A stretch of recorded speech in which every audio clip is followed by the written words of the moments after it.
Greetings, fellow investigators, and welcome back to our video podcast, Into the Darkness, where my friends and I play the Call of Cthulhu role-playing game. I'm your host, Tom Rayleigh. Our scenario is entitled Birdshead, and this is episode 7.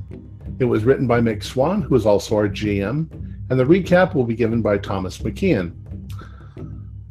This game is just getting scarier and scarier, but the players are ready, so let's begin our journey into the darkness. Tom?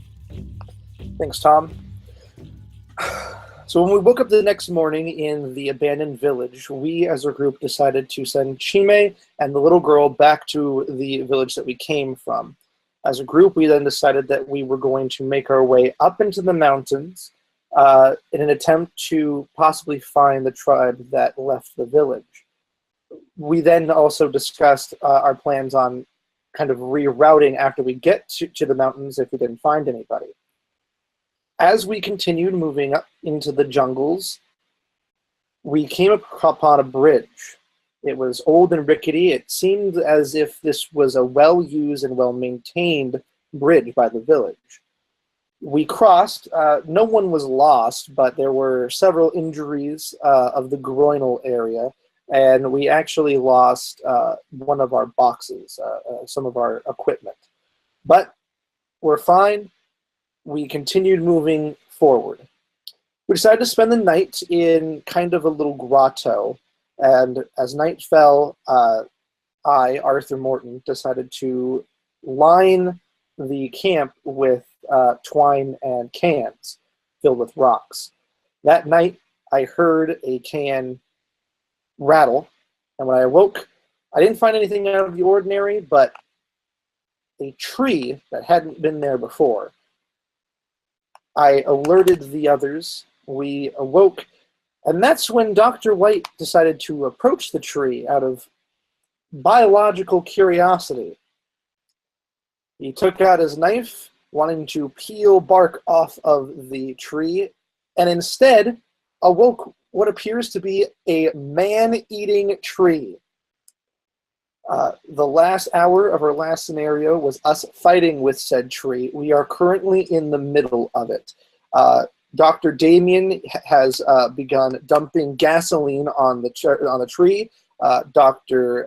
Jack has, I think he's just broken from his insanity, and the tree is now attacking me, Dr. Sharon, Dr. White, and Pijo. Actually, I'm on the ground still. Who was the fourth? I was shooting wildly into the air. Who was the fourth person? Was it Dr. Damien then who was being attacked? There were 4 of us. Yeah, there were 4 of us, and one of us was running to go dump gas on the tree. That was Damien. Right. Okay. Yep.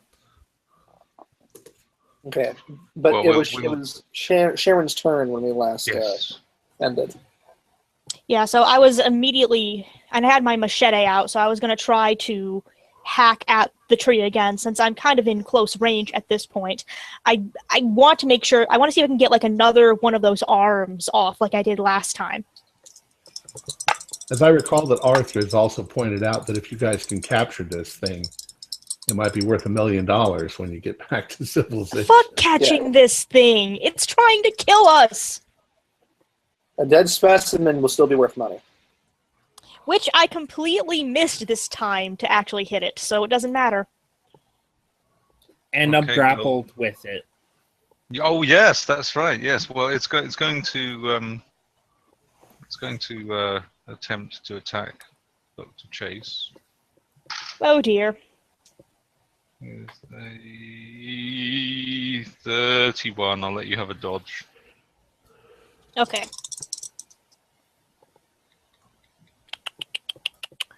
Which I actually don't make. Oops. I'm gonna die.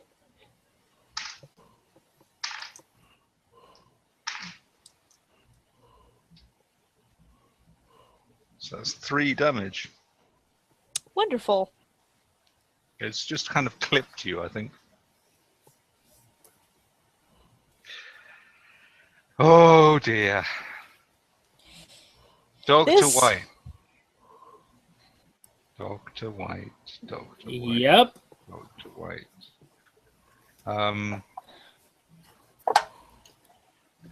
Well, as we're still at the end of that round at the moment, it's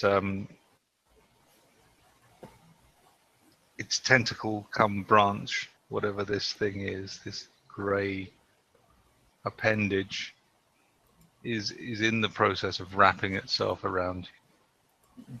Yep. So it's kind of, and as it wraps itself around you, it's kind of slowly turning you round and pulling you towards it. Okay.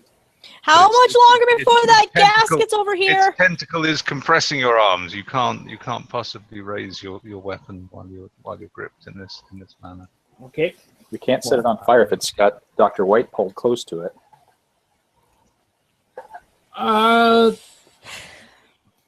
Do what you need. I'll try and survive this. You have your Dr. Morton. I suppose I'm going to load another round into my rifle, aim and fire. Okay, roll for that, please. No problemo, boss. I got a 45, which is not a hard, but it's definitely a pass. Okay, roll for damage. All right. It's a 1d8 and a 1d6, and what else? A +2. So that is 13 damage. 13 Damn, damage. son. Wow. God, I still can't get used to these bloody dice. What does that mean, that symbol? The other side, it means the best or worst possible. Okay. Sorry, what was your damage again? I got sidetracked by my dice. I got a 13. I had 11 plus 2. So 13.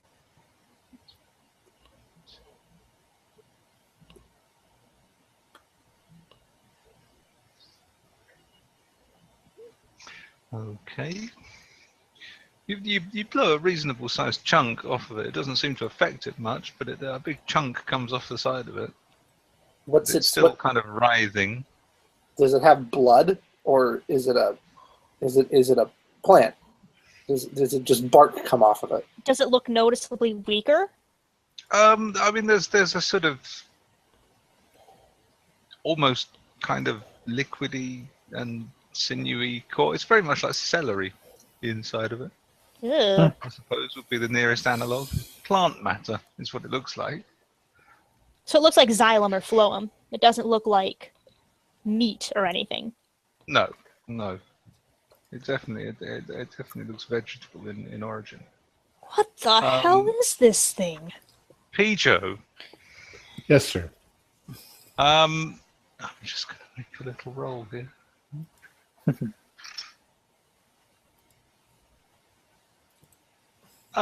No, you're still slightly preoccupied.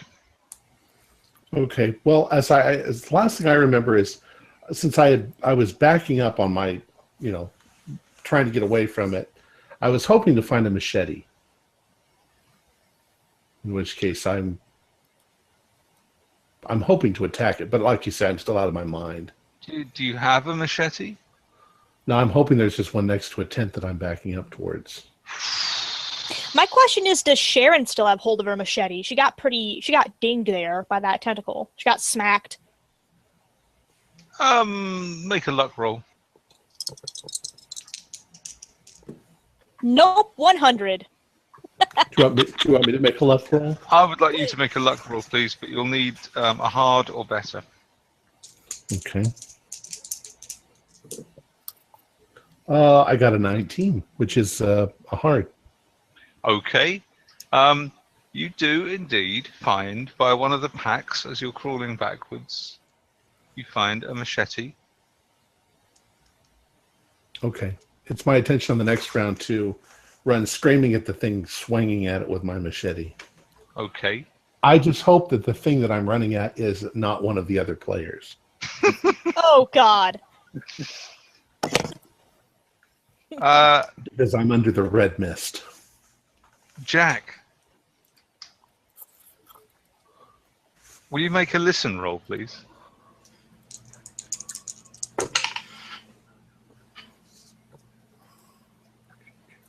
Yes. Almost a heart. Okay. You can hear from where you are. You've no idea where you are in the jungle, but you can very clearly hear the sound of commotion, which you presume to be back at the camp.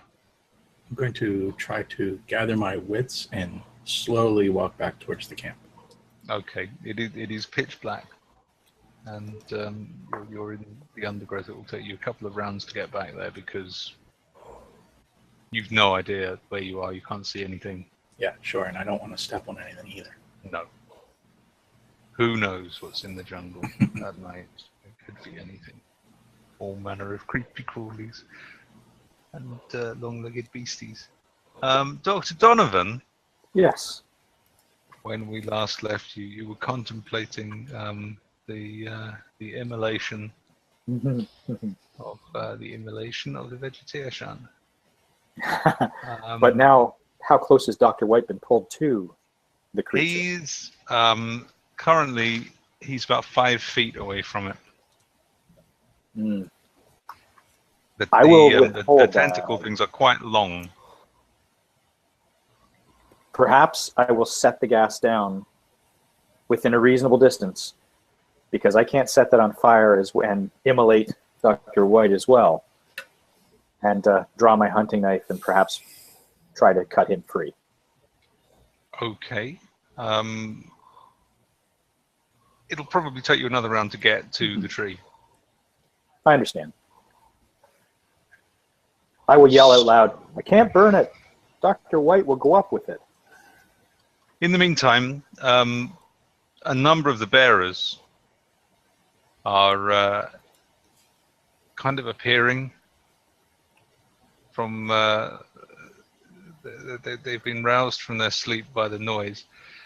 But with the exception of Wepu, who has picked up a machete and is currently heading towards Dr. White, the other bearers are sort of hanging back a bit. But they're just sort of standing there and looking at each other, and they're not entirely sure that they want to get involved with this. They look a bit scared, really.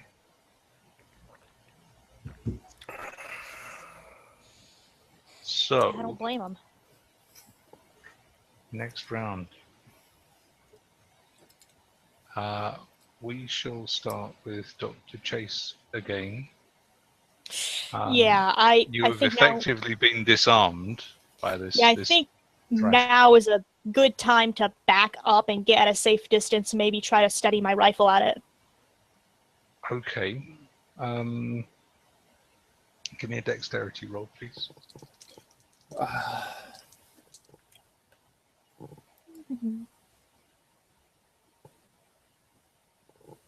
I make it. Okay. Just barely, but I do make it. Oh, no. It gets a 98. Oh, thank God. So I'm going to say it just kind of slaps down at your machete rather than you. Yeah. It Bye. slaps the machete away into the undergrowth. I'm gonna just back away now, quickly. Dr. White. I'm gonna try and get out. Okay, yeah, make a strength roll. Oh, no.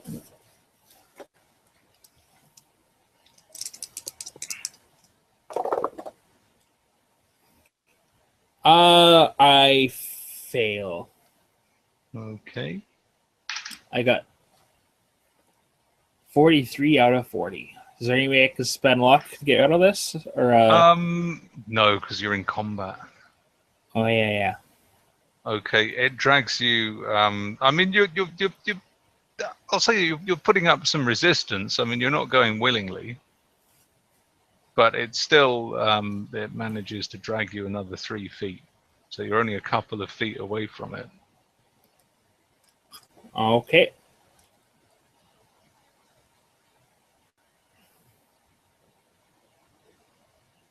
I'm going to skip to quickly skip to Dr. Donovan because he was coming in to attempt to save Dr. White. Attempt, yes. Yes. Right. What are you? You're using a hunting knife, you said. I have a hunting knife, yes. Standard hunting knife. Okay. Try to go and grab if I can, as close to him as possible, grab the tentacle to try to saw through it. Okay. Make a brawl roll, please. Roll. Ooh. Find my nose. Okay. No, that is not a pass. It's not a pass. Okay. No. Meanwhile, as you approach the creature, it sort of lashes out at you with its tentacles. It doesn't connect, but it sort of flicks its things in the air around you. Dr. Morton. Yes, sir.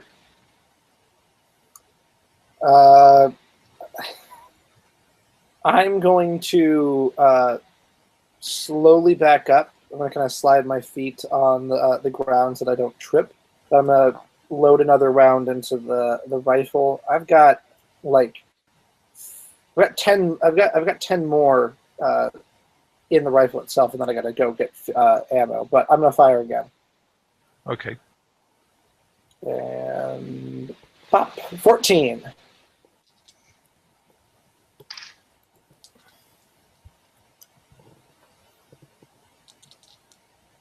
Ooh.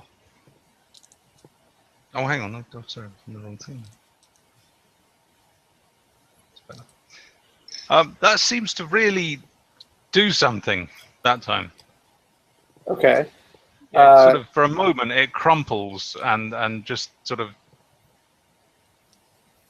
the thrashing stops for a second, and it's moving a little more slowly than it was I think before. you got a vital. So that's when I stop moving backwards, and I shoot to literally everyone in the group. Shoot it! Just keep shooting it. I'm working on it. All right. Yeah, I did 10 damage, but bleep. That's about it.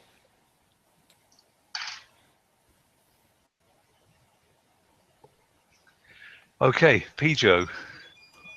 Okay. I spring to my feet. I leap into the air, swinging my machete, and I scream, "Remember the Alamo!"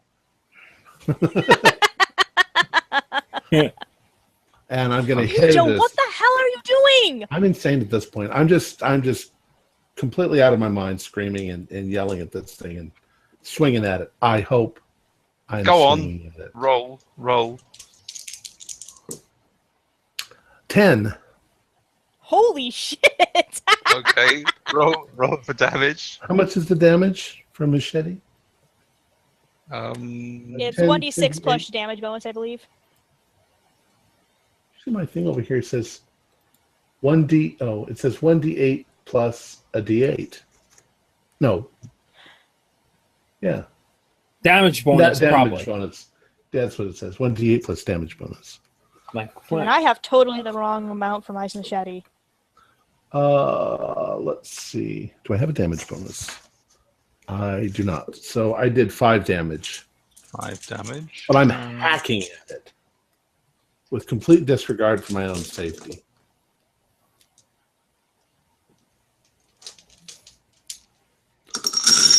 And I'm screaming stuff like, "Die, you Spanish dog." It's collapsing. It's becoming limp and collapsing. Some of its tentacles have stopped moving. It looks like possibly it's the whatever the fluid was that was filling it has started leaking out. So it started sort of crumpling. It's dying.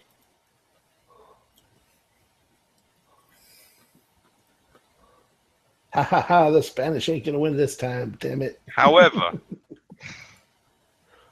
it does still manage to do one thing. And as though somehow trying to save itself, it pulls Dr. White further towards itself, the top of it having collapsed, has sort of craned down, and you see this awful, many-toothed mouth poised above him as it drags him slowly, painfully slowly, towards this orifice. I'm going to need another strength roll from Dr. White. Okay, come on! No. Got a 41 out of 40. Okay. Jesus Christ. Someone help him! Can you make a sanity roll, please? Yeah?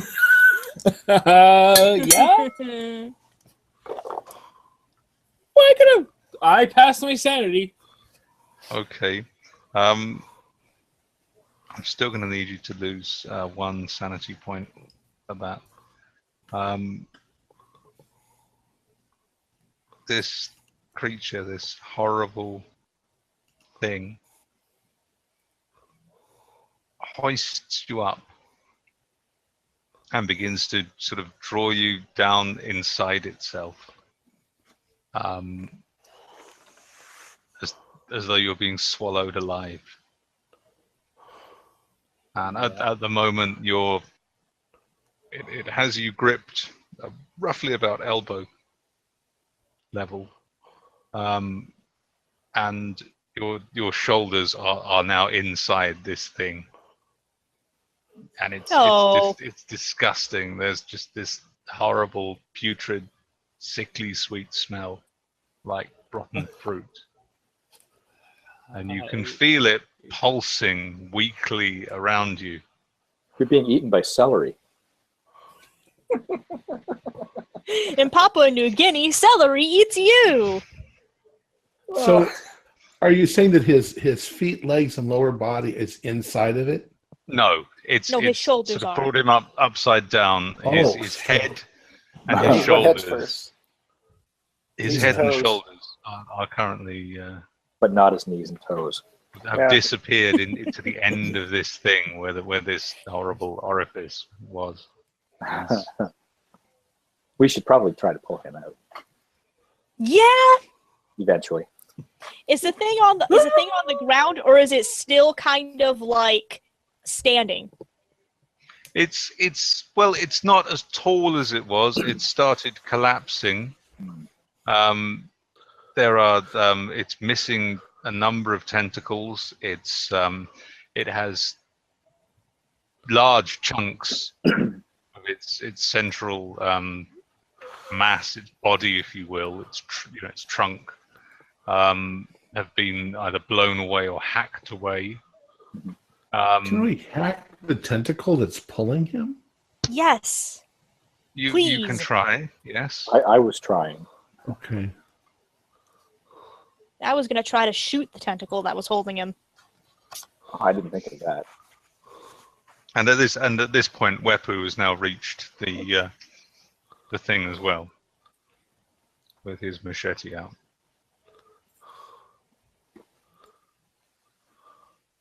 Am I coming out of my fugue at this point? You are sort of semi aware at this point. You're still in that mindset of intense rage, but you can just about work out what you are actually attacking at this point. Okay. It's trying to eat Dr. White. Yeah, we know. Well, I should be right close by. I certainly want to try to yank him out.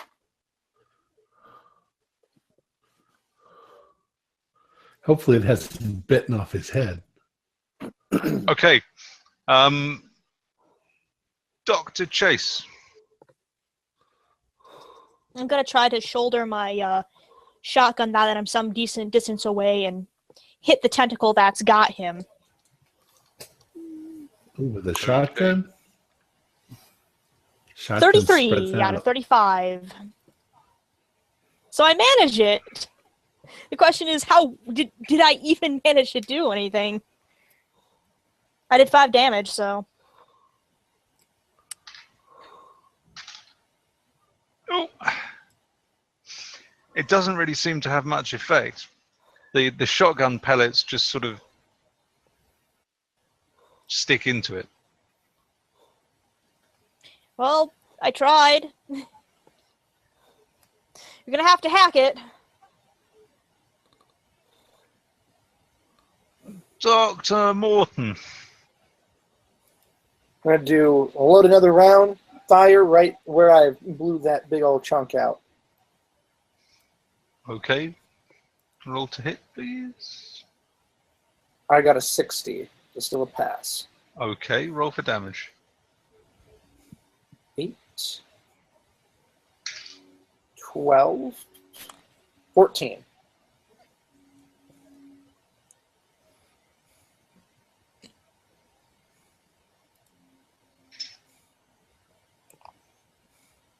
There's a strange gurgling sound, and for a moment, the tentacles of this thing thrash around wildly. It's actually tasted, Dr. White. Before it just Now it doesn't has a taste really, for I him. mean, it doesn't really fall or collapse. It just stops. Most of the tentacles are hanging limp. The upper half of Dr. White is sort of hanging out of the end of this thing. And Dr. White, I'm going to need a Constitution roll from you. Okay.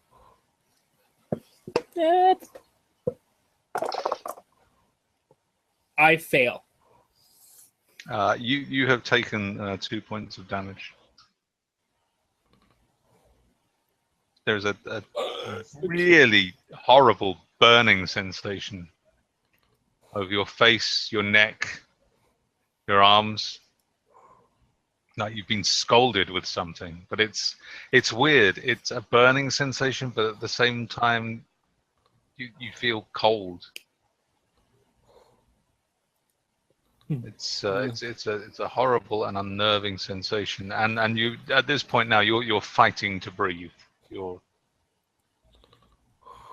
not only because there's I mean there's air. There are holes in this thing. People have chopped holes in it. You can see the faint flickering lights of the campfire lower down inside this thing. You can see that there are holes there, but the pressure on your chest is such that you're fighting to get the air into your lungs at this point. Okay. Someone help him. You're Jesus starting Christ. to feel a little lightheaded. Makes total sense.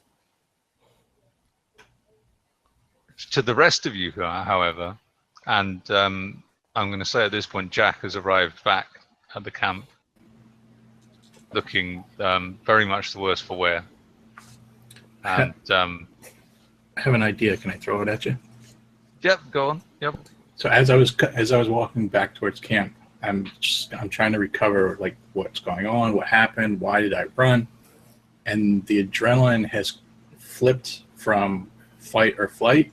So clearly I flew, and now I'm feeling a rage. So as I am getting closer and closer, as I see Dr. White's legs dangling out from the top of this creature thing, I'm going to try and run and like do like a one-step leap and try to grab onto his legs to try and yank him down. Okay. You could say no. No, I'm just trying to decide whether to do that as a brawl, as a maneuver, Super or epic. I'm going to Yeah, say 'cause do a it's- dexterity roll. Dex? Okay. Yeah. Dreaded Dex roll. Ooh, 17. Nice. You manage to. I mean, you pull off a pretty good leap and bound, and you grab his legs. But he's held tight. I mean, something. It's like whatever it is. It's even though it doesn't seem to be moving, something's got him. Okay. Some mechanism has definitely gripped him. Yeah. So make a strength roll.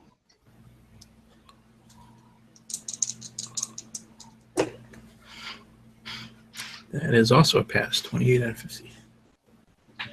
That's Nice. good enough. You start to pull him out. He's not making much progress, but you can feel it sort of giving. A little bit of a give, yeah. Yeah. And I'll just kind of like keep like sort of bouncing like Okay. What's everyone else doing? I'm gonna try to run over and help pull him out if I can. I'm still hacking at the thing.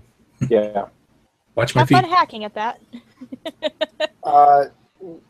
Is Pijo still in a kind of insane state? I'm coming out of it. He's coming out of it. Yeah, he's not as crazed as he was a few minutes ago, but you get the impression that it's best to let him sort of work through this rather than trying to stop him. Okay. He's got a very quite a frightening look on his face. Well, I'll let him do that, but I'm grinning from ear to ear as I still have the rifle in my hand and I'm approaching what I imagine is the corpse of what I am now going to be calling the Yatevo, which is a man-eating tree. Mhm. Well, as you get closer, it's kind of weird. I mean, it looks just like vegetation.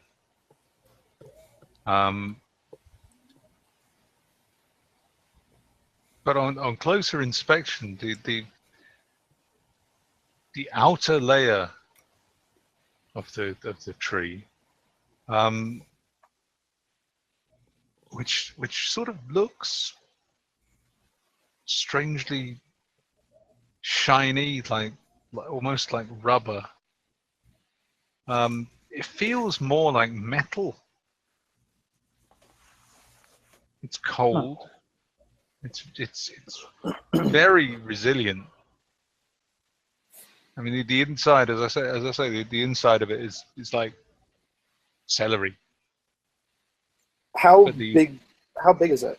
Like how tall? Now that we're It's about 15 or 16 feet. Damn. If I were to kind of touch it and kind of feel it, how heavy would I imagine this thing is? It's quite heavy. Yeah, you would think it's quite heavy. I mean, it's comparable in weight probably to a similar sized tree.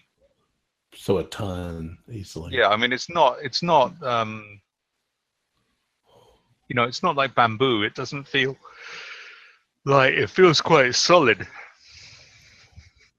Okay. It could be the most of that weight. I mean, a certain amount of that weight is going to be water mass, well, fluid mass. But certainly the exterior of it looks quite tough, as though that in itself probably weighs a lot. I mean, for argument's sake, let's call it the bark. Sure. Although it's. I'm going to be kind of calling it a not. man-eating tree anyways, so. Hmm. Okay. So at this point, it's not standing upright anymore. It's kind of on the ground at this point. Like it's Well, laying flat. at this point, yeah. At this point, it's more that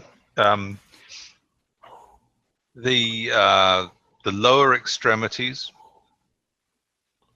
have spread out a little, and the lowest, say 4 or 5 feet, is still upright, but the rest of it has sort of collapsed onto the ground. And at one end, amidst this displayed mass of tentacles, that's where Jack is pulling Dr. White out from the end of it, along with Dr. Chase, who's now joined in this effort to extract him. Should I roll strength to help him out, or? Yes, make a strength roll. Which I definitely do make. Okay, yeah, between you're making decent progress. I'll say it's going to take you another round to fully extract him. Rolling up in there, all right? Yes. It burns. It burns. It burns. I know, we're trying. The smell around this thing is absolutely disgusting as well. I turn to Dr. Damien, and I have this big shit-eating grin on my face. I return it. Yep, and I'm gonna wait until Dr. White is fully out of the mouth.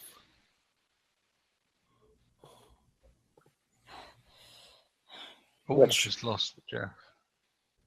No. Oh dear. Shall we wait for Jeff? I think we should, because he's involved in He's right in the middle of it. the extraction of Dr. White. The extraction of Dr. White. Dr. White. That sounds like the name of a porno. You realize that? The end of a porno. A really terrible porno. I don't know. There could be. It sounds more like a dentist thing. The extraction of Dr. White. Maybe. Yes, it sounds like a cartoon explaining Yes. dentistry to young children. Maybe it's weird dental porn. Oh, Just yeah, a like the one thought. that was sampled on the. Yeah. Like in. There's he is. Jeff. Hey! We were waiting for you, Jeff. Sorry about that. I don't know what happened. Just completely crashed. We were discussing the extraction of Dr. White as dental porn. Dr. White does sound like the name of a dentist, to be fair. You could consider the scene from the Little Shop of Horrors with the dentist. Yep. Yeah. Son, be a dentist. So, Nick, Yeah. is Dr. White kind of removed from the mouth? He is with some effort. He is removed. On removing him from the mouth. You can see that there are sort of what appeared to be teeth look more like thorns. Perfect. Big white thorns. 2 rows of them, lining a sort of oval orifice right at the top of this thing. I mean, if it was a tree trunk, it would look very much like the top of a trunk had been chopped off. There were teeth. Yes. All right. Can I extract one of the thorns? You can attempt to. Yeah. What would that be? Thornectomy. Yes. Thornectomy. You'd need some strength to do it. You'd need something to grip it with as well, like some pliers or something. Well, I've got my hands and I've got a hunting knife. So I can try. Give it a go. Well, I rolled a 57, so I definitely did. Yeah, I mean, you managed to sort of gouge one of them out with your hunting knife. It takes quite an effort to get it out. Hmm. It's kind of odd. It feels slightly waxy. Again, like the outside of the thing, it's unusually cold. I mean, you're in the jungle. Touching something cold is an unfamiliar sensation in the jungle.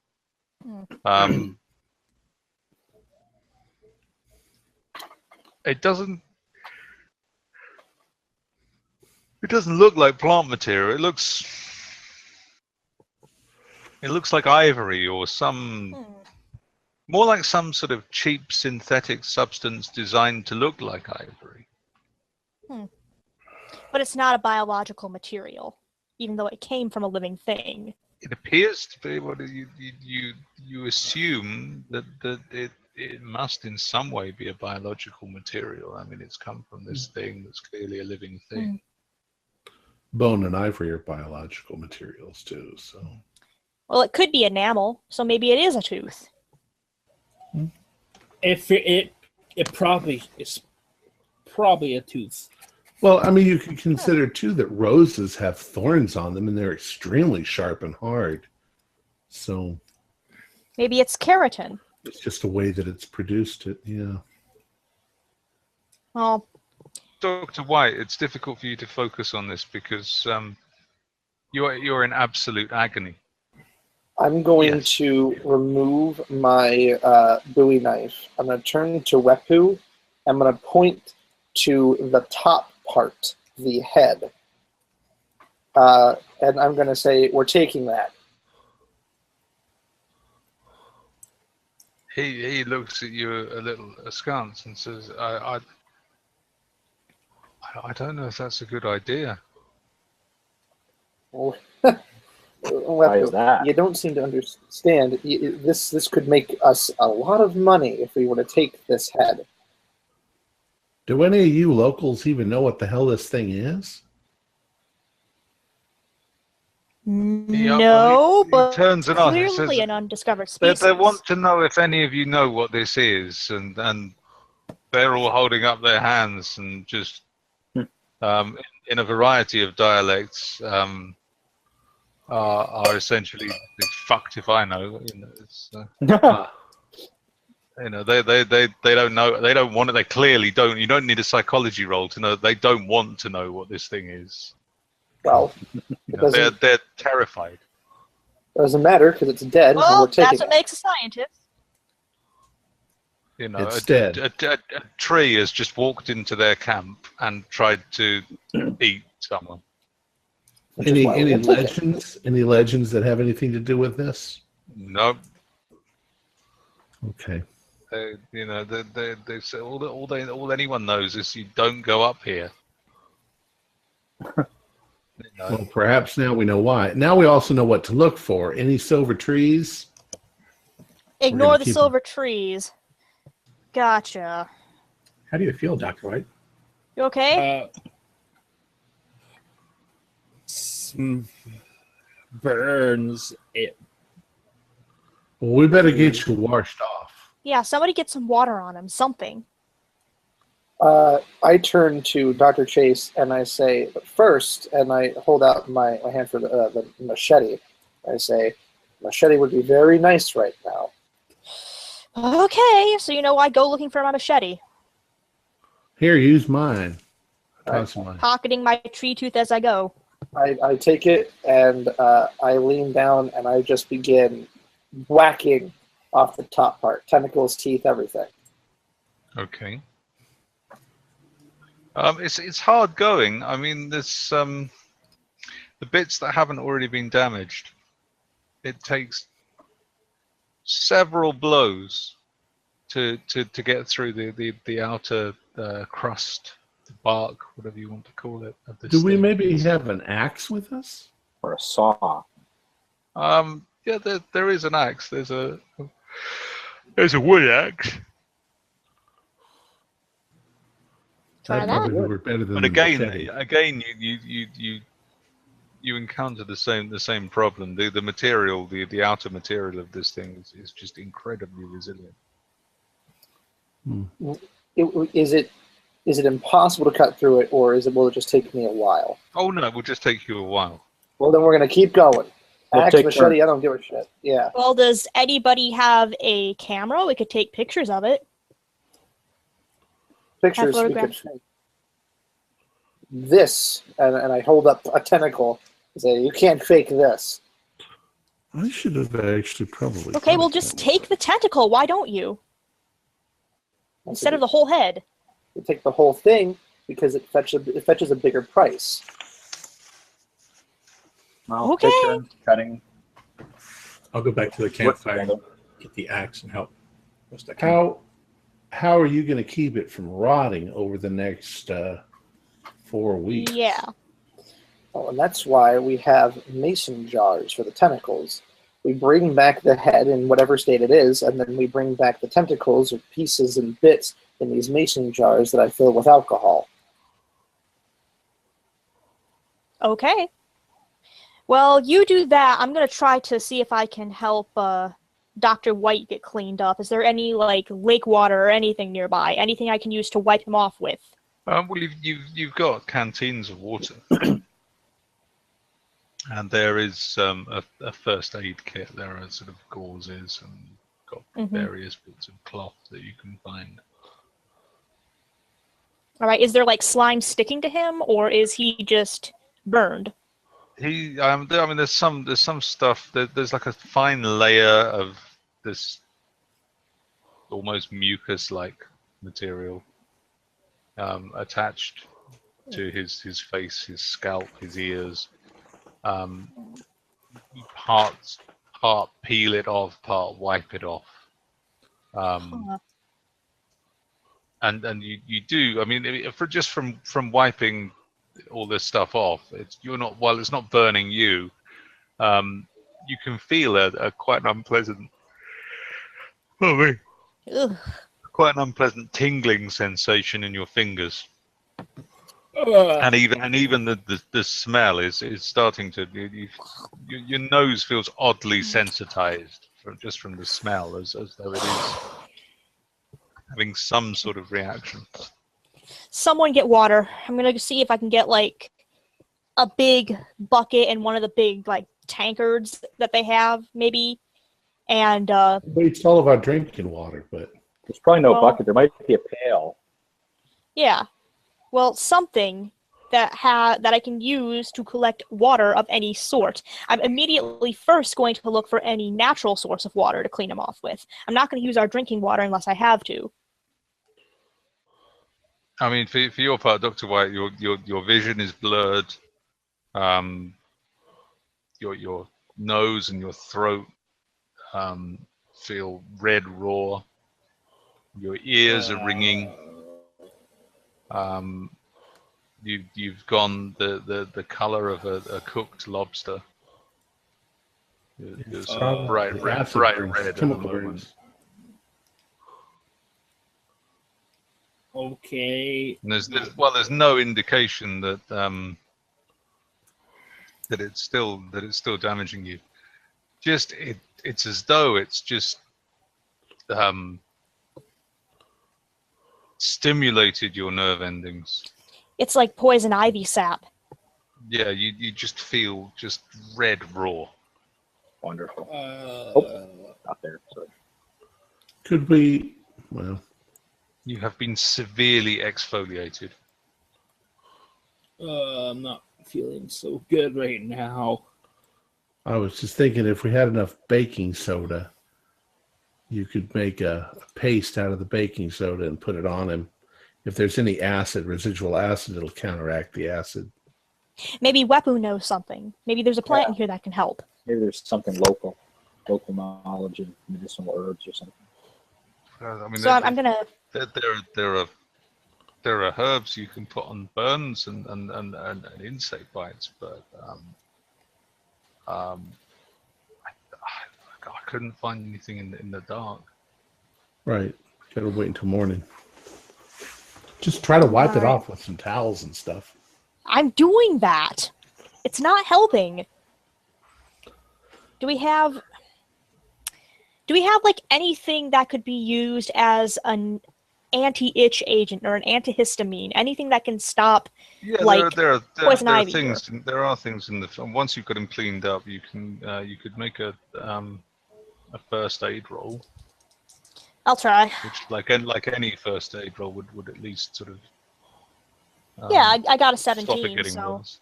I did get it. Okay, well, I mean, you clean him up. You give him an antihistamine. You apply just some witch hazel or just a basic unguent.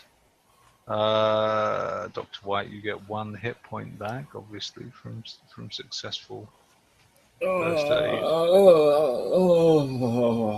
But I mean, you still feel pretty awful. You feel like a man who's just been swallowed by a giant man-eating tree. That's how you feel. Head Jesus. first. Sure. You think I just need some rest? I should feel better in the morning. No more messing with trees, Dr. White. Yeah, let's not.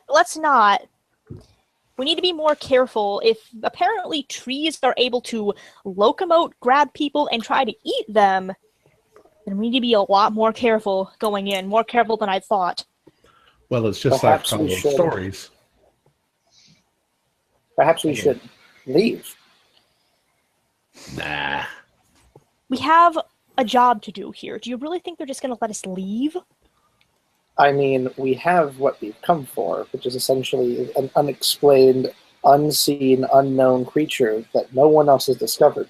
This could put Miskatonic not only on the map nationally, but internationally, period, end for all time. It's uncovered. Okay, well, that's the you point, my friend. found what It's you not need. on the map because there ain't no map. That's why we're actually here. is Kijo has to making finish the map. I have to find something. The rest of everybody else has to find something. So just Look, because you got what you wanted doesn't mean we can leave.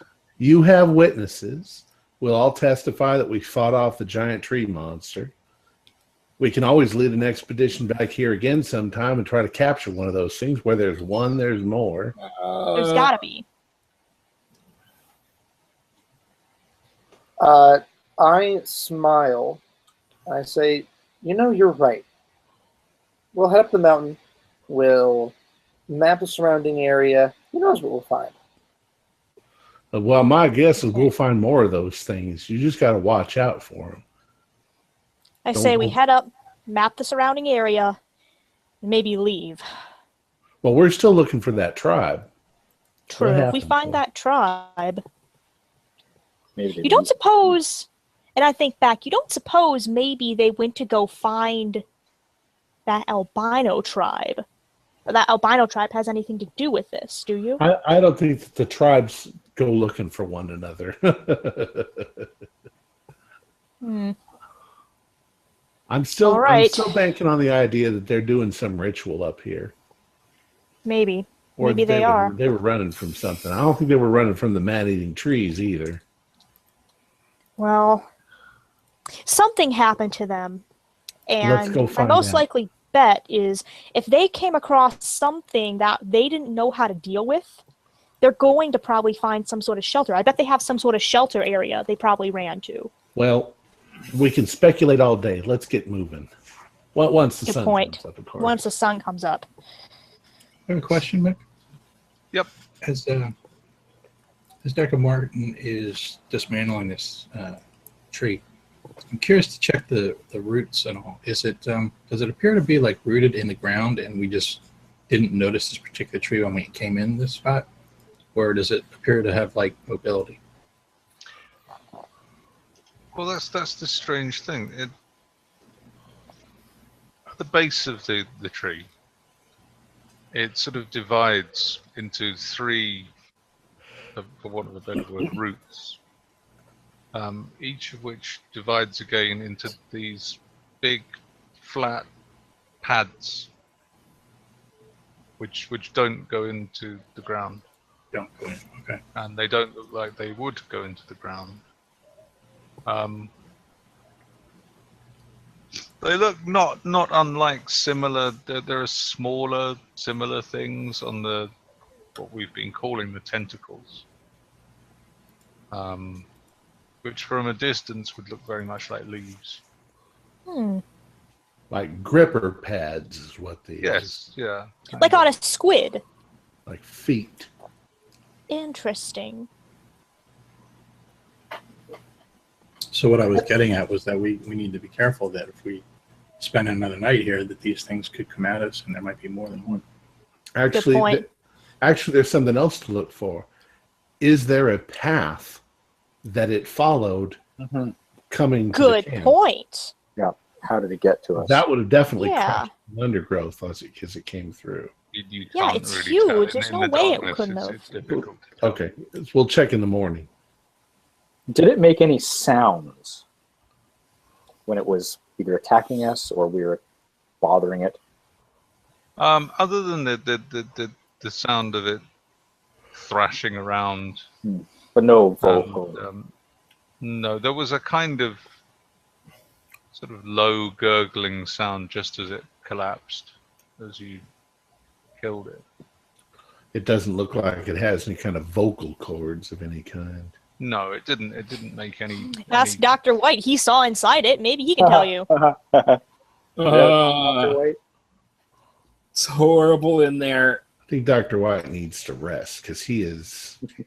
I'm hoping that stuff doesn't permanently scar his flesh. Well, what a story you'll have to tell your kids. Dueling scars. Yes. Oh, That's if he doesn't have anaphylactic shock happen. I mean, I gave him some antihistamine. Well, that would have probably already happened. I thought all them Pulp Fiction stories was Pulp Fiction. Here we got Guess not. Mating Tree. What was it that you called it, Arthur? It's called a Yatevo. Yatevo. Yeah, the man. Yatevo Manning Tree. It's in C by, oh my god, who wrote Land Sea? What was the name of the book? The book is by, it's either Land and Sea or Sea or Land. It's by Buell, Look at that. 1986. Would you look at that? Yeah. Yatevo, written by Buell in a book. I think it's like 1896 or 1890 or 1886, something like that. I can't remember. Mm-hmm. But yep, that's it. Yatevo. Read about that. Carnivorous plant. They were in my garden until recently, and I cleared it out. You had Yatevos in your garden? Oh, I swear. It was like a You know, scene there's- from Avatar. There's you probably know I used to grow carnivorous plants, but there's nothing that big. But there's now speculation that they need to include a lot of the berry vines, Brambles. the brambles, because Yes. they actually catch animals and ensnare them, and the animal dies and rots They underneath the decompose. plant. And it's a form of carnivorism. Oh, no. It's true. That's You pleasant.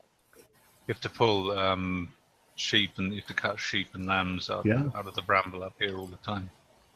A dog trapping vine, or whatever it's called in the United States. Yeah. I'm surprised that we came across the frickin', what is it, the Madagascar tree or the Nubia tree or something like that. I can't Yeah, remember. the Yatevo, the man-eating tree. All right, let's continue. Let us continue. Just to clarify, was that in game or out of game? That was all happening. Out of game. Okay. I will say Yatevo a whole lot in game, so that way we can go through that whole thing again. But Okay. Well, I'll tell you now, no one is asleep tonight. You're all wide awake, Yeah. wired, frightened. Bearers are terrified. exhilarated. By the time the sun comes up, it's possible to get a better look at the situation. Two things become apparent at this point. One of them is that you've now got a much better idea of what this thing looks like. And the other is that, as best you can tell, a couple of the bearers, at least two of them, have disappeared. They ran in the course of the away. evening. Yeah. Yeah, they've had it, they've gone. I don't blame them. So Wepu has to sort of sort out the equipment because he's now got 10 men rather than 12 men to carry it. While he's doing that, and you're trying to consume as much coffee as you possibly can, you get a better look at this thing. I mean, it is, in daylight, it doesn't even look that much like a tree. You know, in the dark, it kind of looked like a tree. In daylight, it's, I don't know, it's difficult to tell what exactly it is. It's kind of grey and shiny like wet rubber. Does it kind of look like a sea creature of some sort? You know, like a sea anemone? It looks like nothing you've ever seen before. Tree is just the nearest linguistic analog you have to something this shape is tree.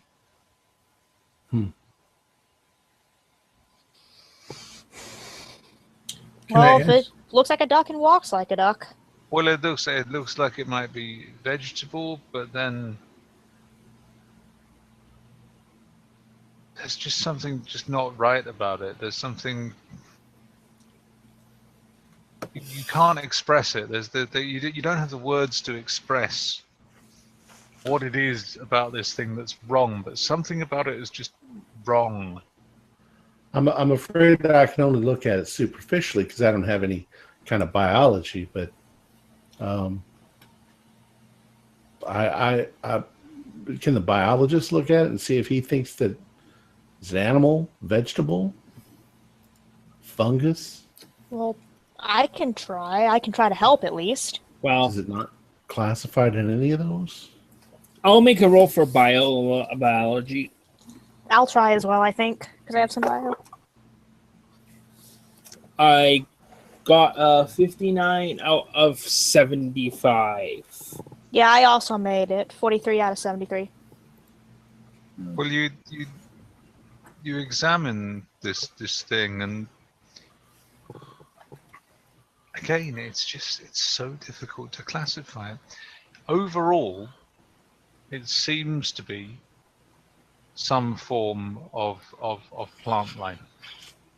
Internally, it resembles plant life. No, I have zoology. It must be a plant.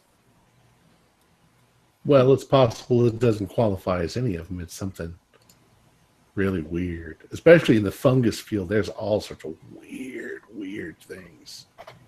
You're left in examining it. You're left with the idea that you might be looking at an entirely new form of life. Yeah, An as yet Holy undocumented shit. form of life. This is. It has elements of the vegetable. It has elements of the animal. Some components of it almost resemble marine life, but obviously it's not in a marine environment. it might need its own kingdom. It very well could be. Or at least its own... I don't know. It might be a precursor between plant and animal. Well, it's Make interesting. a spot hidden. Okay. No, sorry. Just Dr. White. Oh, just Okay. Dr. White. Just the biologist. Make a spot hidden. I fail. Yeah, it's really weird. Yeah. If it helps, I did just barely make the spot hidden roll before you told me not to. Yeah, okay. Yeah, I'll let you have that. It's just you're looking at this thing, and you're particularly taken by the outer skin of it, which, as we've said before, is very resilient. And where the top of it has been cut off, you can sort of see the edge of it, and it's not like any substance you recognize. It's soft on the inside and pliable, but the outside is immensely hard. And just with your finger and thumb, you can't get it to move. But obviously, this thing was moving, so it must be mobile. But you can't even work out how this stuff would bend and flex. Obviously, there's no musculature. There's nothing that would seemingly do that. But whatever this substance is, and it's unlike anything you've seen, it's certainly incredibly strong, and you can't help but be struck by the fact that it may be scientifically of enormous value. Yeah. Goodness. Commercially, it might be of enormous value. It really could. Yes, it can. Jesus Christ. Yeah, I'm definitely gonna try to take a sample of this material and keep it, like, maybe preserved in like a jar of formalin or something. Well, I have whatever I couldn't Spares. store in a canvas bag. I've essentially chopped off tentacles, a tooth, preserved them in a mason jar with 60% alcohol, 40% water, stirred it, placed it in there, so that way it doesn't. If there's no hole, it should stay there for months if the heat doesn't fuck it up. The big bulk of it I've stored in a canvas bag that I'm gonna tie off to my pack, and we're just gonna carry it until we reach civilization. Well, you guys, you biologists and such, you're having a field day here, but we got to get going. Mm-hmm. We got to see if we can find those people. He has a point. Also, remember that we're in unexplored territory. They may bear all sorts of biological specimens that you're going to find. I expect you will.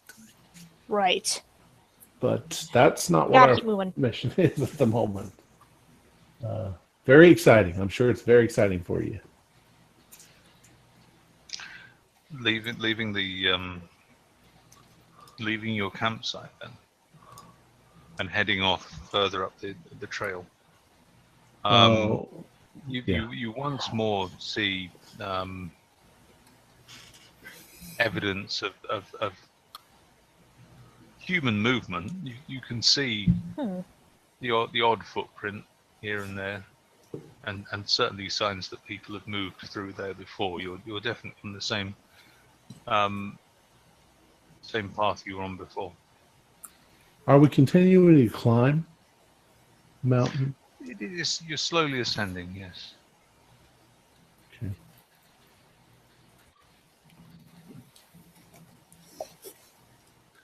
Any estimates as to how far we're going to need to go? Is the mountain still thousands climbing up. of feet up above us? The mountains themselves are yes. By the looks of it, I mean, it's only an estimate, and it's difficult to tell from down here, but a couple of thousand feet. Well, as we're going along, I imagine we're also keeping our eyes wide open for any silver tree things. Oh, Yeah, yes. and I'm also looking for evidence of, like, past habitation. Have any tribes that been through here recently encamped? I'd imagine they would need to camp. They can't just keep going. Yeah. Especially if there's like more than 10, 15, 20 people. Whole tribe, they're going to have to find some place to sit down, eventually, at least, or rest. Unless they were being driven. That's Driven a by what? possibility. Driven by who? There's so many weird things out here in the woods. Who knows? I sort of whispered to Dr. Morton that I'm hoping you find a baby one of those things, because plants grow, so it had to come from a seed or something. True. Bet you there's some little ones. That thing could have been 100 years old for all we know, being that size. That's true. At this point, we should think about finding, human interaction within the mountains, whether that be a temple, relics, tools, just something that proves existence up here. I agree. You archaeologists, you should be keeping your eyes out for any kind of a cairn or a sign or something that might. That's what I've been doing, Pijo. Pijo, do you have an inkling for cash? That's why you're mentioning a little one? Well, we're always cartographers ain't exactly the most well-paid people in the world. We ain't doctors like you folks. That's Can we just keep moving on as I keep looking for any signs of life, past or present? It's just conversation as we're walking along. Yes. I'm sorry. I don't mean to snap. I'm really exhausted. Are you telling me that if you came across a relic or something like that you wouldn't want to possibly sell it? That's what I'm looking for. Yes. I mean, not giving it to the university, but to sell it.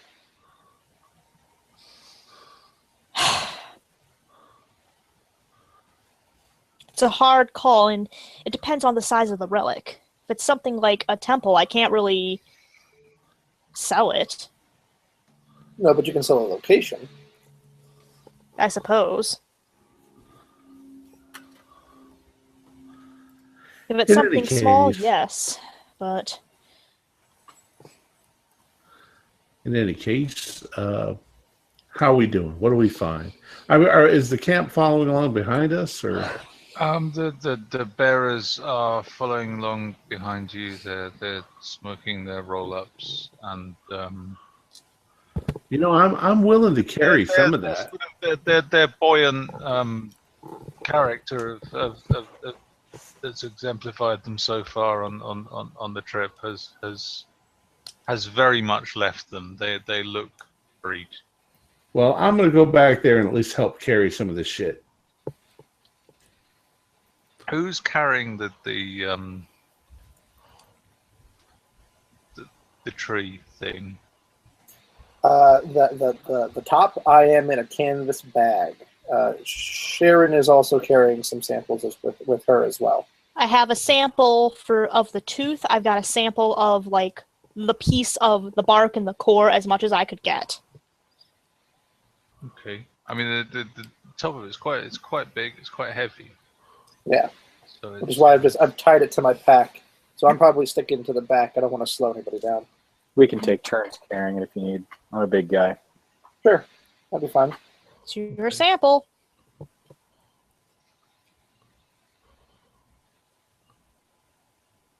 I'd like everyone to make a spot hidden, please. Oh, I spot that hidden. 50. What is 50? Spot hidden. Made it. Yeah, I made it. Did I make it? I don't really know. Made it by 15. I got an extreme. I got a 0-3. Ah, So okay. Well, those of you who just made a normal success, I made it hard. you can see what at first looks like a metallic glint, Huh. or possibly For a moment, you even think it might be like a mirror or something reflecting from further up the mountain.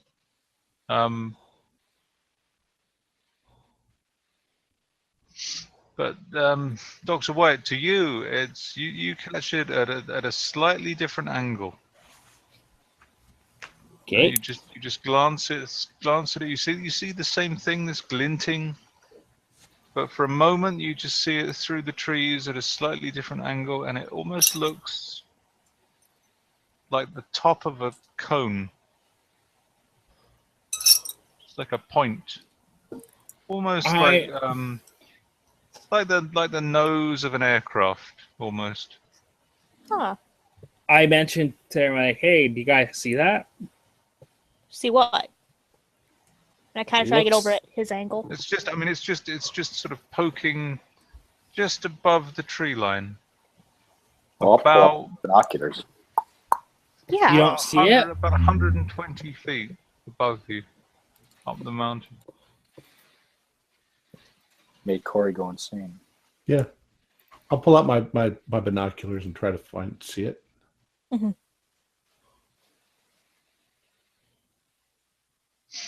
It's difficult to see because of the tree cover, and you're just getting an occasional glimpse as the wind blows the trees. But it does look very much as though there's some kind of dull metal cone, the point of a cone. There's something up Almost. there. Well, Dr. Chase, maybe we found you a temple. Maybe we did. And I start getting really excited now. Gotta get closer. Make sure my shotgun's loaded. Yeah. Same with my rifle.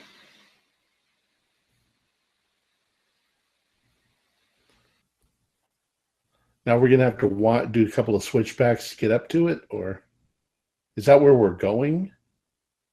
It's roughly in the direction where you're going. We're getting closer. You're not absolutely, I mean, you don't know where this trail is going to lead you, but the direction of the trail is heading roughly in that direction.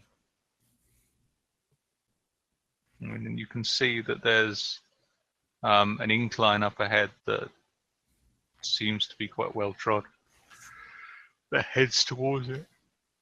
Mm-hmm. All right, so I assume we keep going, me with a renewed vigor because I'm excited. Okay. Could be complete undiscovered civilization living out here, something like the Mayans or the Inca or something.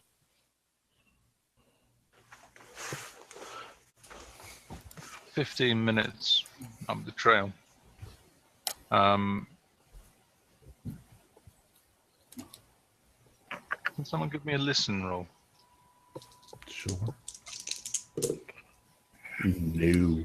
Whatever it is, I don't hear it. I'm not going to make it. Apparently I got that, whatever that thing is apparently give me superpowers because I got another extreme at 0.6. Okay.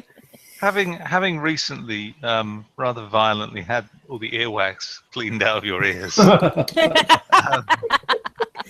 you seems more likely that he's just extremely skittish about everything. yeah, just off I would be too. the side of the path. Well, it's not even really a path; it's just a trail that's been trodden down. Just off to the right, kind of right on the edge, looking out over the mountain. You can hear quite a loud buzzing. Do you guys hear that? Like an insect? Yeah. I didn't hear it earlier, but I hear it now that you're pointing it out, yes. I don't hear anything. Well, be careful. There's sounds, could be a hornet's nest or something. Yeah. You know, I hear tell down in Brazil they have those, they're called warrior wasps or something like that, and they beat their wings against their nests and it makes a really loud noise. Maybe, and they're big. Well, there's some big old wasps right there in the heart of Texas that are some nasty things. Hornets, we call them. Aggressive too. Yellow jackets. When I was in Japan, they have them this big. No. They can kill a man with one sting. Well, in Texas, they're this big. And they've got guns. There are. Well, Okay, well, what are you doing then? staying Dr. away White. from. I'll be like, if anyone wants to follow it, let's go this direction. We'll go carefully. Make sure if it is like a big old hornet's nest, we don't spook them. You know, I hang back and I stay kind of very, very calm and stay and make sure I'm not doing anything to rile up the nest. And if I hear the sound of like angry buzzing, I'm turning tail and running. I am not going to get stung by no wasps. You don't have to go too far off the path. I mean, who's in front? I'm ridiculously curious. Okay, well you're at the front, and kind of relieved and a little bit appalled when you push through some foliage and you realize that this buzzing. It's not hornets. It's flies. It's a lot of flies. Oh, is there Oh, something dead? There's you can that familiar smell of death is on the air. There's a kind of no. irony smell. Folks, we may have found something. It's not hornets, it's flies, and I think there's something dead right up ahead. I can smell it, Pijo. Do we see the flies right now? Like, can we actually see them? Can we see what the flies are on? Because I have entomology. I can tell whether they're what kind of fly they are. You can certainly see that the flies are in as you move further in. The flies are increasingly there's an increasing density of flies, and from the noise you can tell that whatever it is the flies were attracted by is about 3 or 4 feet away from you in the undergrowth. Oh. There's a carefully. there's a tree, a normal tree, Oh, thank God. a normal tree. And the flies seem to be concentrating around that tree. There's quite a lot of flies on the tree as well. What's this smell like? Or it did the same smell as what I smell like? Horrible. When you were a kid, you have a very vivid memory of going out to play in the fields one day, and as you were riding past on your bicycle with your friends, you smelt this horrible smell and looked in the ditch, and there was a dead dog that had crawled into the ditch and died. And it's that same smell that you can smell now, that same horrible, familiar smell of death. On the tree? It's the smell of death. Dead things in hot weather. That's what you can smell. Ugh. Yeah. Well, I'm brave and I dig up dead things. I might as well go poke it with a stick, see if it's a human or what it is. Okay. It doesn't take any effort for you to find this thing. And it's clearly it's a human body.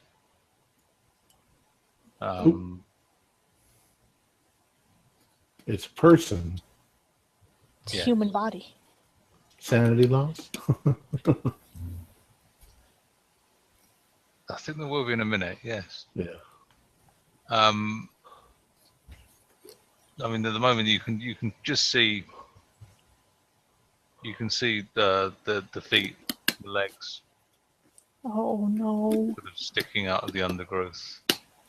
You can quite easily work out that the head is obviously at the other end, at the tree where the flies are buzzing about. It's not a silver bark tree. No, it's No, a normal just tree. A normal tree. You should Weird. still set it on fire. That's joking. Is it just the one dead body? You can only see one dead body. Yes. Guys? Someone died over here. Yeah, we're all here looking at it. Okay, I didn't know how far back they were. Holding our noses. Oh. Yeah, this is not a fresh corpse. It's been here for a few days at least. In this weather, too. Oh, boy. If we kind of shoo the flies away, does it look like it was a victim of predation? Did something kill it? And It's probably too rotten to tell. Well, when you flap something, I don't know, anything. a big leaf. Yeah, flap a big leaf or something, and then brush the flies away. The first thing that strikes you is that there's quite a substantial amount of blood actually on the tree, about 5.5 feet up the tree. There's a lot of blood. Oh, Even before you Jesus. examine the body. Do you think the person was flung at the tree and they hit the tree and it killed them and they splattered a little? That's gotta be what happened. You don't think one of those silvery tree things threw him? Well, we fought They're with pretty one last night. It could have. Yeah, Oh, God. My immediate thought is this one of the bearers that ran off?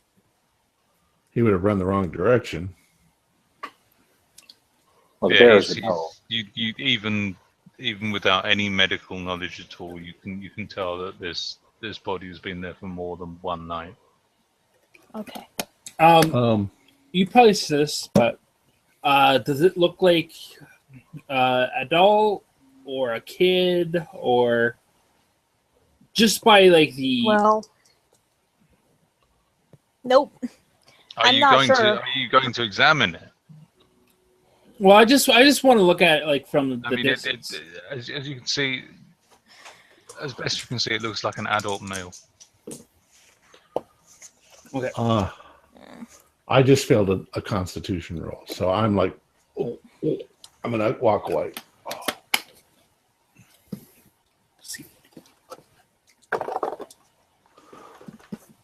I feel fine. Ugh.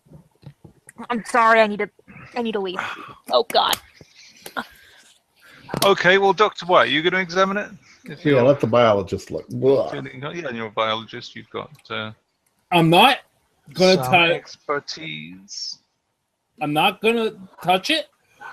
I'm gonna also try and like try and get as close as I can to look at it, but I'm not gonna be close. Because the last time that happened to me, I say to Arthur standing next to me, I say, if he pulls out a knife and tries to carve his initials in it, let's run for our lives. I chuckle and I load my gun just in case. I'm over in the bushes trying to get some fresh air right now. Well, did I heal? Did I heal any hit points from the night and the day before? No, or you haven't slept. You got 1 hit point back from the first aid, but at the moment you're just running on coffee. You're just coffee and adrenaline is what's keeping you going at the moment. You haven't had a chance to rest or to recuperate. Yeah, I'm not going close. I mean, all you can see without turning the body over, you can see that it's someone lying on the left side, with their face down in the ground, One arm is limply splayed out. The right arm is limply splayed out by the side. And there is a great deal of dried blood around the head area. Not only on the body, but also on the ground as well. Primarily that's been attracting the flies.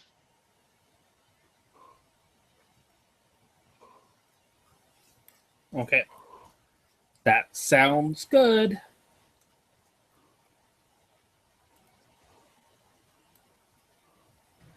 What happened to him, Dr. White? I'm not as close as I want to be. Look at it, but it does not look good. Well, was our theory right? Do you think he got thrown there? It's hard to say. Is there any sign right around here that there was a struggle? Make a spot hidden roll. 37. What is that? Spot hit. I also notice it. Yeah, it's actually no, it's not quite hard, but it's almost hard. Yeah, I would also notice it. There's signs of disturbance in the undergrowth, as though someone had walked in here alone. It ends at the tree, then there's some disturbance with a few things, as though someone had just walked up to the tree and then at some point had fallen over. That's all you're getting from there. Like, there's a trail going in, and then there's signs of some movement around the tree, and then there's a body. There's no sign of anyone else. Something that we forgot to go back to was we had asked about in the morning if there was a trail that the Yatevo had followed or to move into our camp. Was there? You were able to find. I mean, if anyone's got a tracking roll. No. Nope. No. I'm just going to suggest looking for the same kind of a trail. Yeah, well, I mean, there was signs. You could see vague signs of broken plants, as though a big thing like a walking tree had pushed its way past things.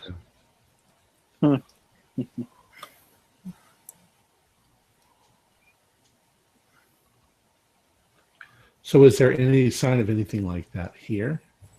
No. Same kind of trail? Okay. No. There's no disturbance other than this track, roughly parallel to the way you came in.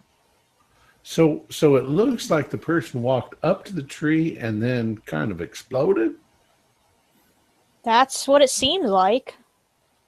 Weird. Clearly, this is someone from that. It doesn't make any sense. You know, there's just so many things we don't know about this area. I don't think there's anything in. I'm sure there's nothing in this jungle that could cause someone's head to explode. Well, I'm thinking something like a bear could pick somebody up and fling them as it's fighting with them, but it would have probably eaten the man.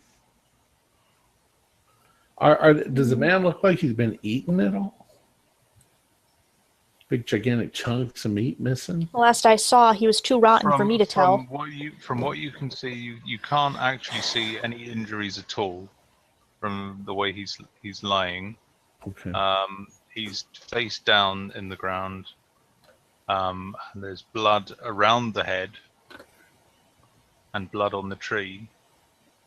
But you can't actually, you would assume the injuries are on the head because that's where the blood is. But you can't actually see any injuries. I am going to try very hard not to throw up, but I'm going to try to drag him out into the open. Okay. And maybe flip him over. I'm going to try do my best to shield myself against touching his dead body. Give me another Constitution roll. Oh, I got a 22 that time, so I'm... Okay, I mean, it's hard going, but you just about managed it. You're helped by the fact that you haven't really eaten much today. You're mainly just running on coffee, and there's not really much to throw up. Yeah. Otherwise, you probably would. But you drag the body onto a bit of clearer ground and turn him over. And you can see there's a lot of damage to the forehead and the brows, mainly around this area of the head. As if somebody bashed his head in? It looks like his head has been bashed in, yeah. Wepu, do they have any kind of human sacrifice, some of these people? Are they headhunters, or? No, they're not. That's the Highlanders on the other side. The other side of the whole island, huh? Yeah, not up here. These people, they're quite. They're all farmers around here.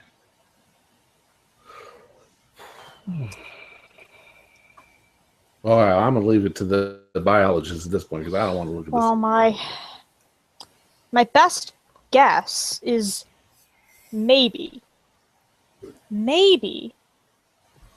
they went back to some old tribal belief. Maybe there was a really old precedent for human sacrifice, or maybe self-sacrifice. But if that's the case, how did it get 5-10 feet up the tree?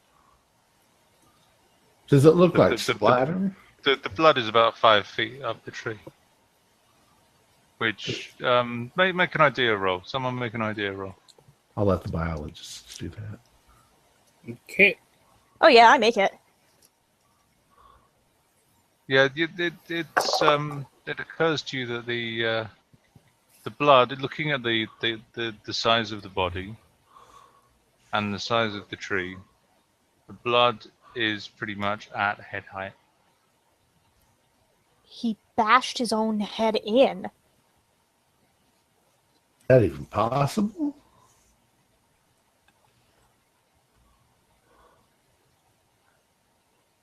To inflict that kind of damage on oneself? I don't know, but if Maybe it is, wasn't alone. he was Wait a desperate. second. I'm really misunderstanding, I think, what you said. The blood is about 5 feet up. Yes. Like that's just regular height. If he ran at the tree and bashed his own head in, that would be right where the blood would be. It's not like up in the tree. It's right in front of us. Head down and ran head first into it. Maybe. Are there parasites? We'll see. I'm sorry. I don't want to do the biology part. You guys do the biology part. What could possess a man to bash his own head in?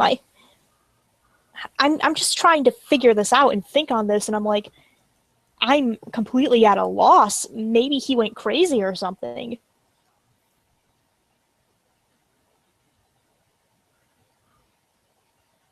Okay, you want me to roll a biology roll, see what's up?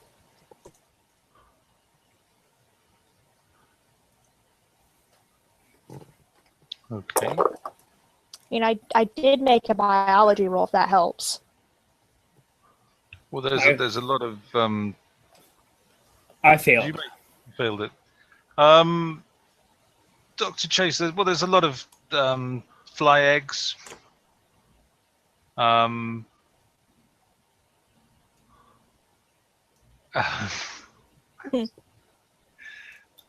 There's a lot of fly eggs. There's a lot of quite recent maggots.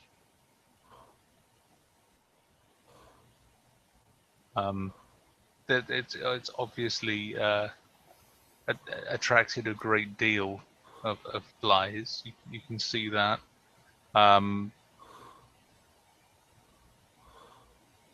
But it does seem that a lot of the superficial damage was caused by being eaten by insects and parasites. From what you can tell, it was entirely just blunt force trauma. He bashed his head in. I'm telling you, he bashed his head in. Oh, God.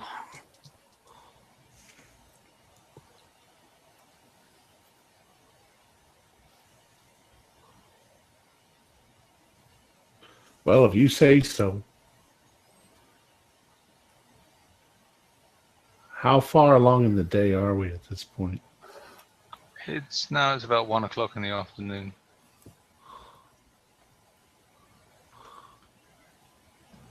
And I would say that, I mean, from a constitution, without even having to make a constitution roll, the longer you spend around this thing, you know, the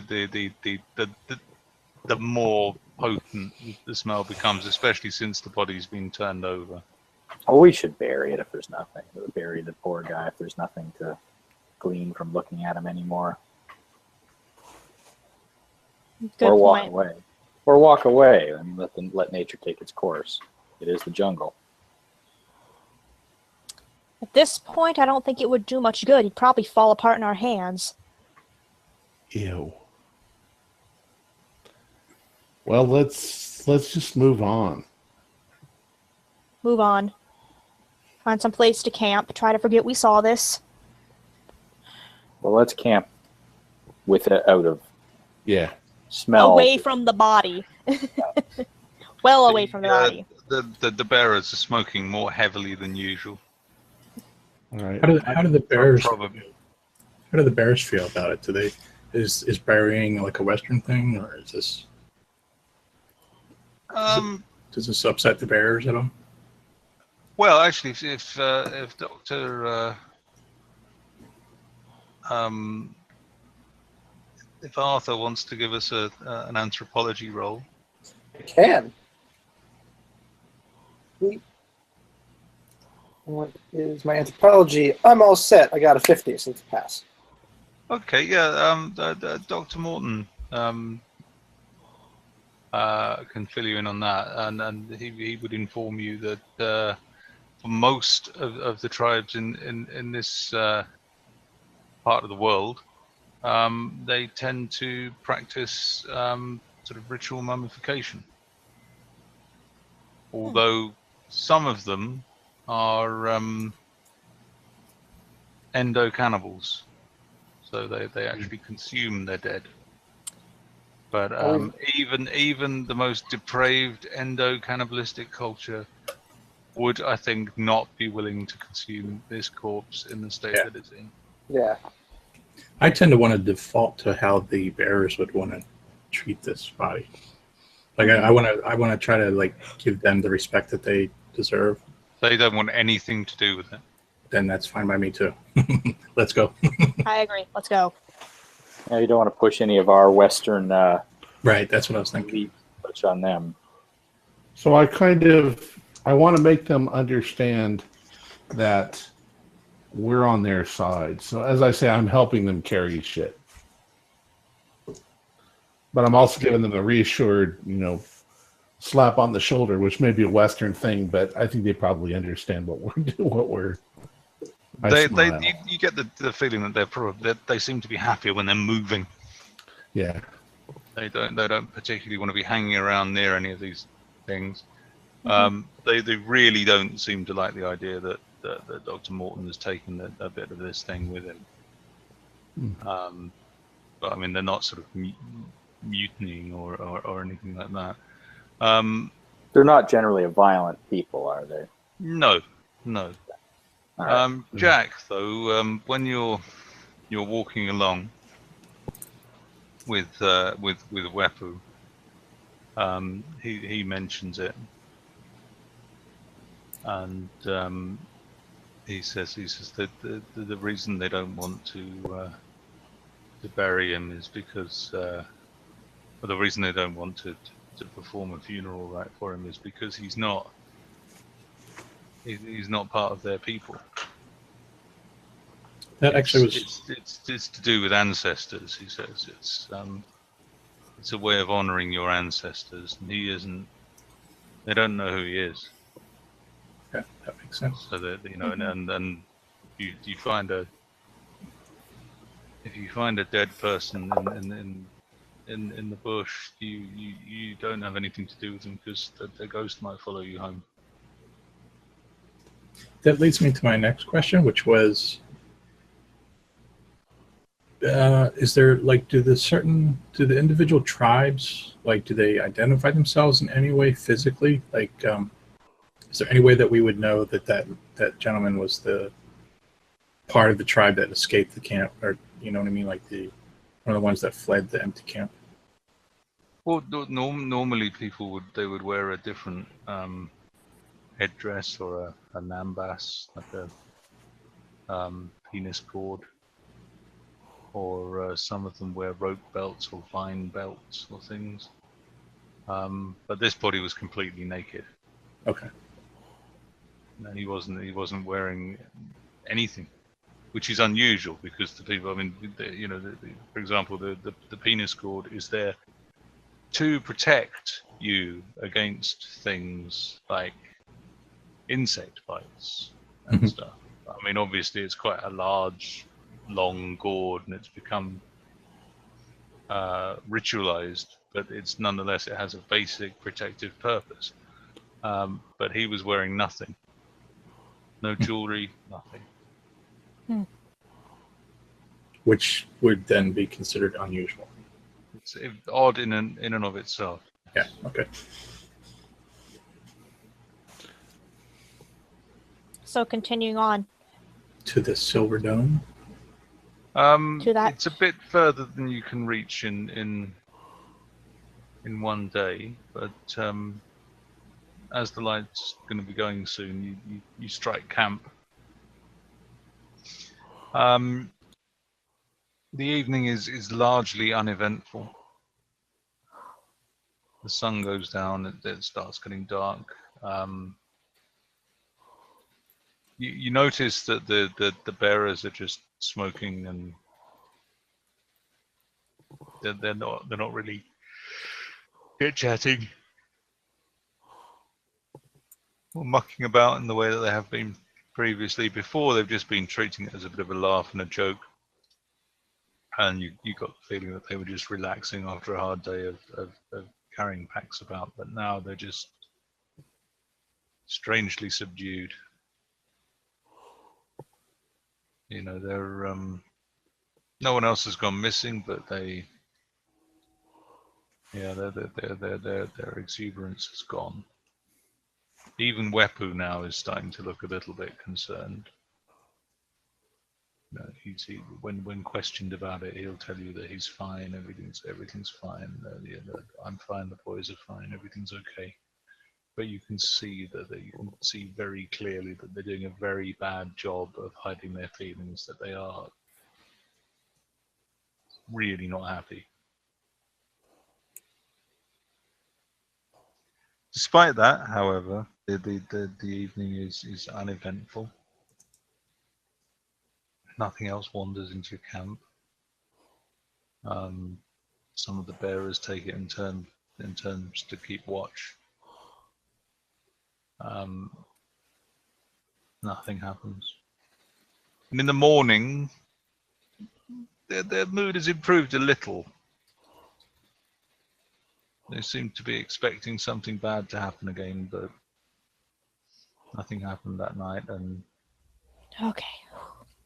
just a tiny bit more relaxed, perhaps. So after breakfast, you're able to push on up the hill. Okay. Up we go. It's quite heavy going. It gets quite steep after a while.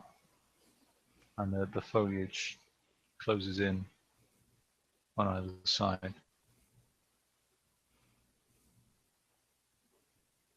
About 11 o'clock in the morning, you reach a small clearing. At which point, I'd like you all to make a spot hidden roll.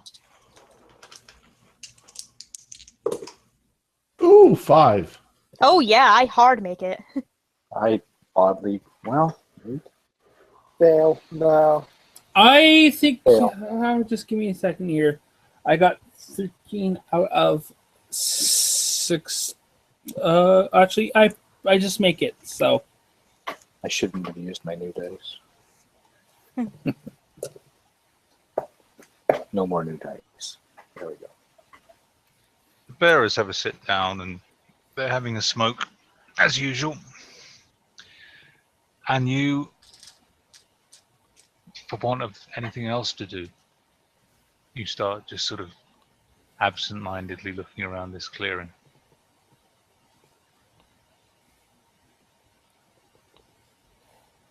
And a lump comes to your throat as you realize the three of you who made the roll. Dotted around the clearing, in the undergrowth, you can see what appear to be 3 more of the same tree-like things that came into your camp the previous night. There, and there. See that? Jesus Christ, not again. I grip my rifle. Are they as big as? Oh, They're roughly the same size or slightly larger. Wonderful. We just avoid them. There won't be a problem. let's stay unless we- away from them. Yeah, as long as we keep Dear Dr. God. White away from them, we'll be I fine. grip my rifle a little tighter. Shotgun, sorry. Yeah. We just get up to the dome, we see what's in it, and we leave. I agree. Gonna move around these trees. Well, the thing is that the trees, where you've come into this clearing, you're sort of roughly in the middle of the clearing. The 3 tree things that you can see are on the side that you came in from. You literally 2 of them. You walked between 2 of them to get in. Oh, clearing. Jesus. No, that's a good thing, though. If we walked through them, we can walk back through them. Okay. Like I said, they only react if harm is brought to them, it seems like. It stood there for a good solid 5 minutes when I was awake. Didn't walk in, it didn't attack me. It only attacked as soon as Dr. White came up with the knife. hey, Good I point. was curious. Okay. Okay, No guys. carving your initials into it. Let's just keep moving past these things. Keep our eyes on it. Now, it might be Listen. feeling for vibrations. I don't know how it senses. Besides, we took down one with a man who ran away and a man that was acting crazy. If all of us go after And one, it'll be done. No problem. And 3 at once? and a man inside the tree too. Yeah, you might want to talk to Dr. White about our success. Yeah. I don't think we can take 3 at once, guys. I think that we should just leave them alone. Well, we Leave still them have our alone. gasoline. Let's keep going. We didn't actually try that last time. Let's keep going.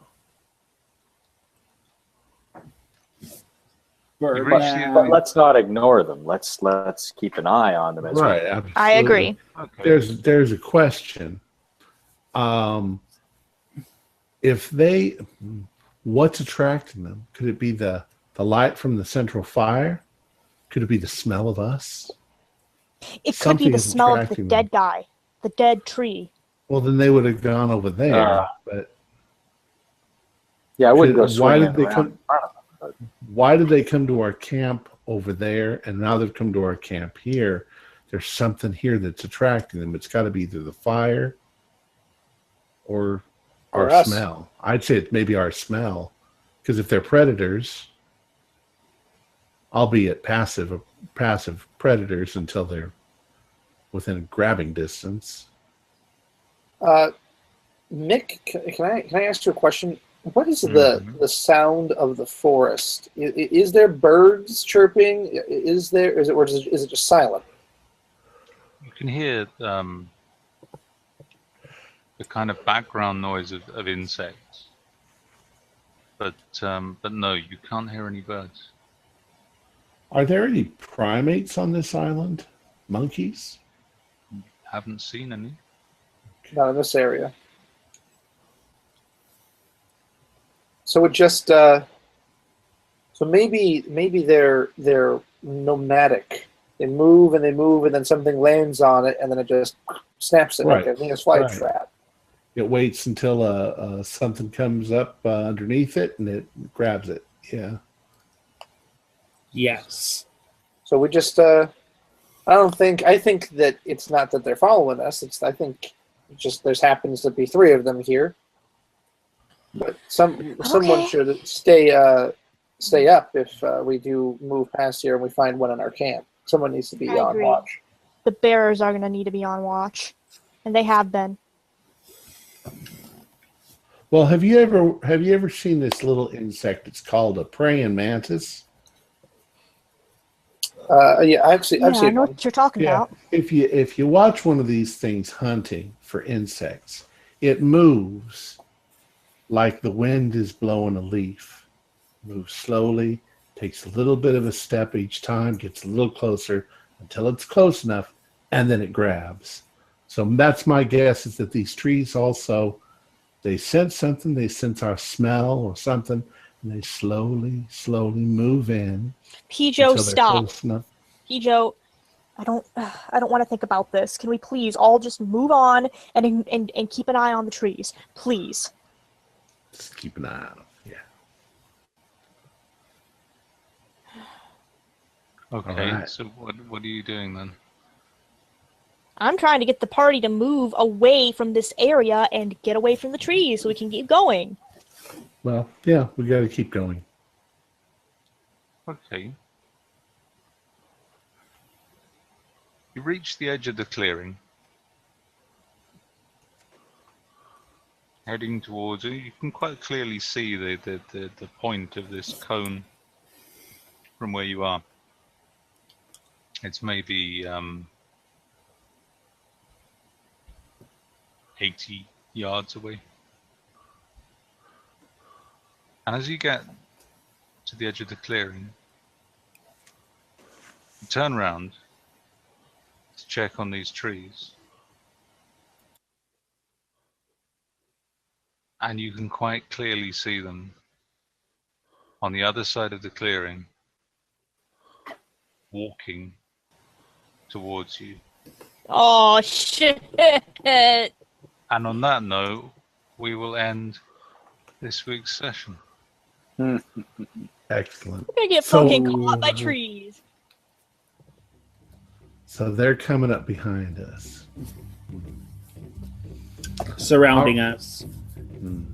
All right, our players included Jen Coulter, Corey Heisted, Sean Little, Thomas McKeon, Jeff Wilkins, and myself, with Mick Swan as the Keeper of the Secrets.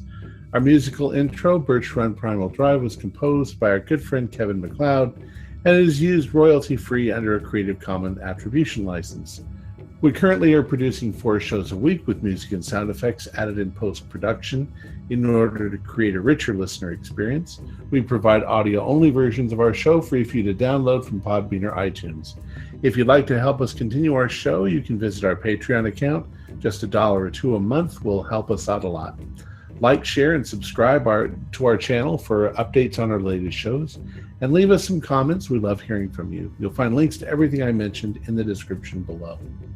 This is Tom Rayleigh, and together with all of the members of our gaming group, inviting you to journey with us once into the...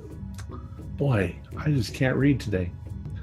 This is Tom Rayleigh, together with all the other members of the game... Oh my God, what the hell? Sorry. This is Tom Rayleigh, together with all the members of our gaming group, inviting you to journey with us once again into the darkness for another adventure into the universe of H.P. Lovecraft and the Call of Cthulhu role-playing game. Until next time, good luck and good gaming.